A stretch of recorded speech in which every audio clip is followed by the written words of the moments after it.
제가 이렇게 투자를 단계별로 나누어 놓은 이유는 단순합니다. 투자 초기에 수익률을 압도적으로 높이고 그 이후부터는 수익률을 조금씩 낮추는 게 성공 확률을 훨씬 높이는 방법이기 때문인데요.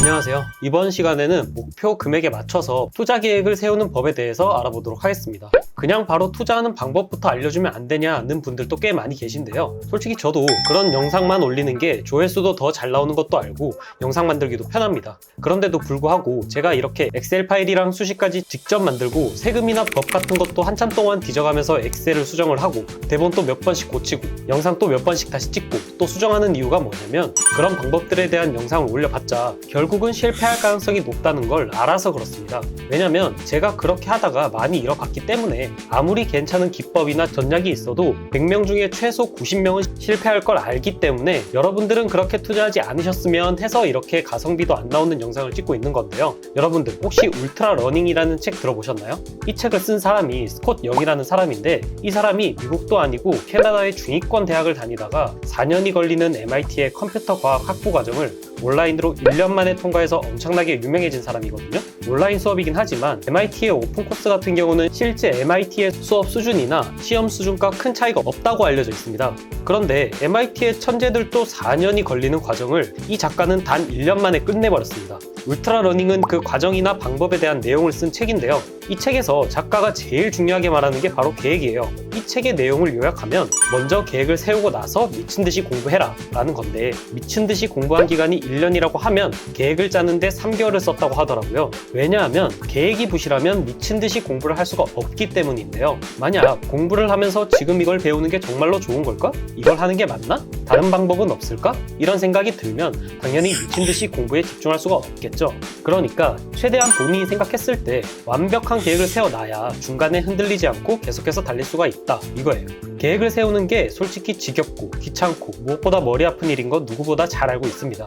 하지만 계획을 세우지 않고 투자하면 어차피 운이 엄청나게 좋거나 2.01%의 재능이 아닌 이상 손실을 볼 확률이 너무 높기 때문에 제가 이전 영상부터 계속해서 계획에 대해서 강조를 하고 목표 금액이랑 기간을 정하는 데만 해도 한참이 걸린 이유가 바로 여기 있습니다. 계획을 대충 세우게 되면 조금만 계획이 틀어져도 금방 포기하게 되는 건 솔직히 여러분도 알고 계시잖아요. 그렇죠? 그러니 우리는 조금 번거롭더라도 계획을 세우고 나서 그 다음부터 계획에 맞는 투자만 하면 됩니다. 한번 만들어 보시면 아시겠지만 이렇게 계획을 세워두면 나중에 상황이 바뀌어서 계획을 바꿔야 할 때도 그렇게 어렵진 않을 거예요. 자, 그럼 이번에도 엑셀을 통해서 계획을 짜보도록 하겠습니다. 일단 가장 먼저 지난 시간에 계산한 목표 금액과 기간을 넣고 현재 투자금과 월 추가 금액을 입력을 합니다. 저는 지난 영상에 나온 숫자를 이렇게 미리 입력을 해뒀는데요. 이전 영상에서는 연도로 계산을 했었는데 이번에는 좀 더 디테일하게 월로 바꿔뒀습니다. 그냥 연도로 계산을 하실 거면 12를 곱해주면 되겠죠. 자, 그리고 추가로 대출금이랑 현재 대출 이자를 적으시면 되는데요. 굳이 이렇게 대출을 적는 이유는 결국 대출은 갚아야 하기 때문에 아직까지 갚지 못한 대출도 당연히 계산에 넣는 게 맞겠죠. 그럼 숫자를 입력해 보겠습니다. 일단 투자금과 대출금을 적어보면 제가 현재 현금으로 3천만 원이 있지만 추가로 5천만 원을 연 5%로 대출을 받는다고 가정을 해보도록 하겠습니다. 그럼 총 투자금이 이렇게 8천만 원이 되고 대출금은 5천만 원, 대출이자는 이렇게 5%가 되겠죠. 그리고 일단 월 추가 금액은 이렇게 0원으로 해두겠습니다. 결국 어차피 목표 수익률을 대략적으로 확인하는 단계이기 때문에 수익률만 이렇게 확인을 하시면 되는데요. 자, 만약 여기서 이 연 목표 수익률이 12%를 안 넘으면 굳이 단타나 주식으로 스윙을 할 필요가 없습니다. 이런 분들은 그냥 S&P 500 ETF에 투자를 하셔서 배당 수익까지 계속 재투자를 하시면 웬만하면 목표 금액을 달성하실 수가 있을 겁니다. 아니면 나중에 나올 ETF 영상만 보셔도 되고요. 물론 이 투자 기간을 줄여서 조금이라도 빨리 목표 금액을 벌고 싶으시다면 단타와 주식을 병행하는 게 좋겠지만 이런 방법들 자체가 그만큼 리스크가 높아지는 방법이기 때문에 저는 그렇게 추천드리지는 않습니다. 여러분께서 반드시 명심하셔야 할 점이 있는데 이 프로젝트는 단순히 돈을 엄청나게 많이 버는 방법을 알려드리는 게 아니라는 거예요. 이 프로젝트는 목표 금액을 목표 기간 안에 버는 것이 목적이고 저는 가능성이 가장 높은 방법에 대해서 알려드리는 겁니다. 100만 원으로 10억 만드는 법, 100억 만드는 법과 같이 말도 안 되는 수익률을 내는 방법은 저도 모르기 때문에 이런 걸 기대하시는 분들이라면 그냥 뒤로 가기를 누르시면 됩니다. 자, 그렇다면 이 목표 수익률이 12%가 넘는 사람들은 어떻게 해야 될지 알아봐야겠죠? 솔직히 대부분의 사람들이 12%가 넘을 텐데 어떻게 보면 당연합니다. 부자가 되기가 그렇게 쉬웠으면 제가 이렇게 영상을 찍을 필요도 없겠죠. 12%가 넘으시는 분들은 이제 저와 함께 엑셀에서 보이는 이 계획표를 만들어 볼 텐데요. 계획표 아래 부분에 부분을 보시면 크게 6부분으로 나뉘어져 있습니다. 일단 이것부터 대략적으로 설명을 드리자면 제일 첫 번째 부분은 초기 투자 계획입니다. 보시면 목표 수익률이 좀 말도 안 되게 높죠. 수익률에 대한 내용은 제가 좀 이따가 설명을 드리도록 하고, 일단은 큰 틀부터 설명을 드리자면 레버리지와 저평가 소형주를 활용을 해서 높은 수익률을 노리는 방법이고요. 다음으로 이 두 번째 부분은 초기 투자 결과와 남은 기간 동안의 수익률을 보여주는 부분입니다. 중간 점검이라고 생각을 하시면 되고, 세 번째 부분은 중기 투자 계획입니다.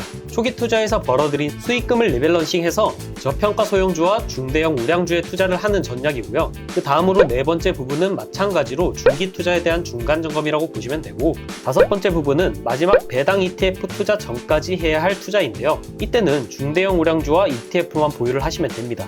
그리고 마지막으로 합계 금액과 대출 이자를 반영한 최종 목표 금액을 비교를 해서 합계가 목표 금액을 넘기면 되는데요. 보시면 아시겠지만 일단 여러분이 적어야 할 부분은 사실 그렇게 많지가 않습니다.